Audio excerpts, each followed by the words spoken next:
Oh yes, on this Food City Friday, we're talking about antioxidants today and fruits and vegetables and all the great things that we need to get into our diet with registered dietitian Kirby Moir. How you doing, Kirby? I am great on this Friday. Yeah. We're talking more produce today. It's the summer season. That's wonderful because right now it's so hot and everything. You want something kind of light but good for you as well. Yeah, and you know, we talk so much, make half your plate fruits and vegetables, and I think people understand. I know they're good for my health, but the real driving factor with fruits and vegetables is what we call antioxidants. Yes. And it is a bit of a fancy long word, but what that means is that at a cellular level, these foods provide things that help support our health, especially with aging and disease prevention.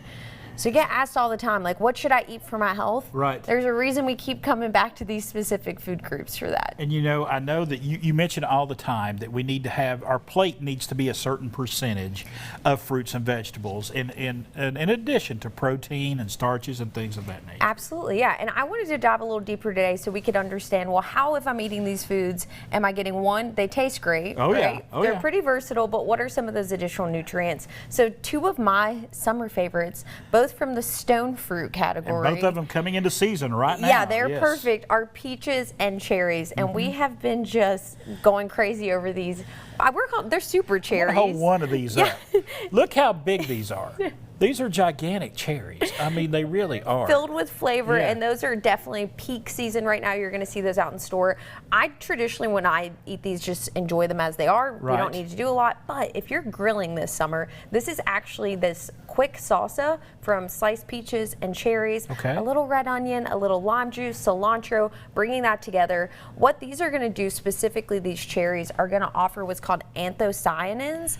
So they support heart health, they can help with our sleep, they can help with our muscle kind of turnover and recovery. So you're actually getting both great flavor, and you know, I'm doing something for my health when I'm adding in these colors. Right. Now I ask you on the salsa, you also have some cilantro and some onion in there as well. It's just, it looks like an amazing dish. And you talk about all the time eating the rainbow. You've got the rainbow in one bowl. And it took about 5 minutes. You can do this for about 3 days in the fridge. I like this with grilled pork chops.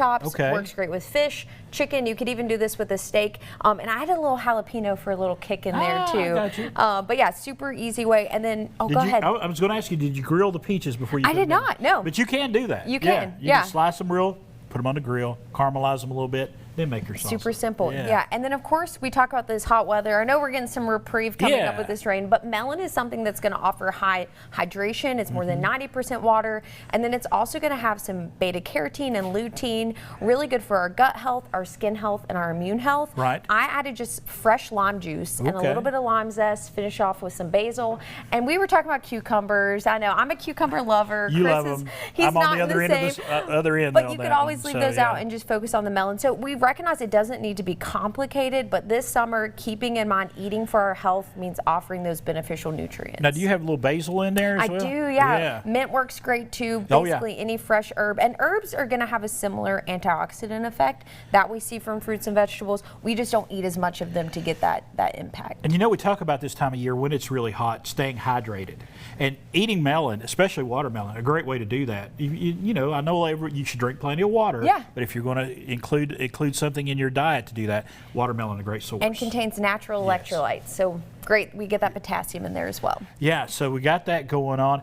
Let's talk about antioxidants. You know, we hear that word all the time. Yes. What specifically does it help with? I mean, break that down for us a little bit more. So naturally with our bodies, every body process that occurs on a daily basis creates a small amount of stress. Right. We call it oxidative stress. Okay. And so people think, oh, I'm stressed out at work. No, this means what you're doing to your body daily, both good or bad, it has to recover from. These antioxidants support cell turnover, growth, and maintenance. I love it. So we don't necessarily see that internally, right? But we recognize, and again, like linked to our heart specifically, linked to our gut specifically. So the variety is key, and then it can't just be once a week. I wish it could be, but we got to get these foods in every single day to kind of support that health. Pretty much every plate. Yeah, every plate. We talk about it, Whatever, every meal. All right.